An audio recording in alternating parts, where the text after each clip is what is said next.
விஜய விடாதீகே, அவரை தூக்கி ஜெயில போடுகேன்னு சொல்லிட்டு இந்த ஒரு டாபிக்கை தாங்க எல்லாருமே பேசிட்டு இருக்காங்க. ஆனா இந்த டைம்ல எண்ணூர்ல ஏற்பட்ட அனல்மின் நிலையத்துல ஒரு விபத்து நடந்திருக்கு. அதுல 9 வட மாநில ஊழியர்கள் இறந்துட்டாங்க. அந்த விஷயத்தை பத்தி சில அரசியல்வாதிகள் பேசியிருந்தாங்க. தலைவர்கள் அது தொகையெல்லாம் கொடுக்கலாம்னு சொல்லிட்டு பேசியிருந்தாங்க. ஆனா இந்த கரூர்ல ஏற்பட்ட அந்த 40 பேர் உயிரிழந்தாங்கல்ல, அதுக்கு வாய்ஸ் கொடுத்த சில பேர் ச்சீ அப்படின்னு பண்ற சில பேர் இதுக்கு வீட்ல சென்ட்ரல் ஃப்ரூட்ஸ் சாப்பிட்டு வாய்க்குள்ள போட்டுட்டு நாக்குக்கு போடும் பூட்டு, வாய்க்கு போடும் பூட்டு, வாய்க்கு ஒரு பூட்டை போட்டுட்டு சாவியை தேடிட்டு சின்சான் பார்த்துட்டு இருக்காங்க. அவங்க இந்த விஷயத்துக்கெல்லாம் வாயே திறக்கல.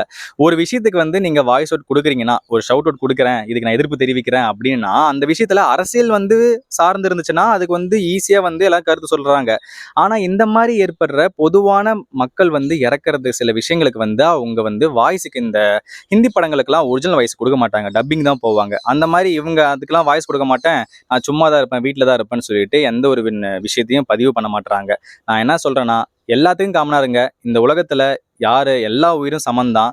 நான் பக்கத்து வீட்டுக்காரனுக்கு சப்போர்ட் பண்ணுவேன், பக்கத்து ஊருக்காரனுக்கு சப்போர்ட் பண்ண மாட்டேன்னு சொல்லிட்டு நீங்க நினைச்சிட்டு இருந்தீங்கன்னா ஒரு விஷயம் நடக்காது. இது எப்படி இருக்குன்னா, எப்பயோ பூக்குற ஒரு குறிஞ்சிப்பு போல நான் எப்பயோ ஒரு வாட்டி தாங்க என் வாயை திறந்து நான் சப்போர்ட் பண்ணுவேன். மற்றபடி நான் வீட்டில் சும்மா தான் உட்காந்துருப்பேன், யாருக்கும் சப்போர்ட் பண்ணணும்னு அவசியமே கிடையாது அப்படின்னு சொல்றாங்க. அவங்களுக்குலாம் நீங்க சப்போர்ட்டே பண்ணக்கூடாது.